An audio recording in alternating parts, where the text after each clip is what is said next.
Colombo ICC women's cricket world cup. New Zealand के खिलाफ match से एक रोज कबल पाकिस्तान वीमेंस टीम का training session. Colombo cricket ground में खवातीन खिलाड़ियों ने भरपूर प्रैक्टिस की। हेड कोच मोहम्मद वसीम की निगरानी में बैटिंग, बॉलिंग और फील्डिंग की अमली मशकें की गईं।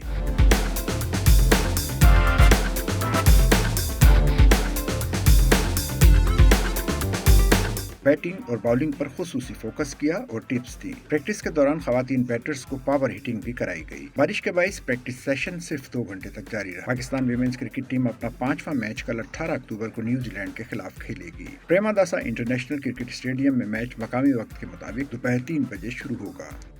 सच्चल न्यूज़ नेटवर्क की वीडियोस में खुश आमदेद। नाजरीन, वीडियो से मुतालिक अपनी कीमती राय का इजहार कमेंट बॉक्स में ज़रूर करें और चैनल को सब्सक्राइब करें।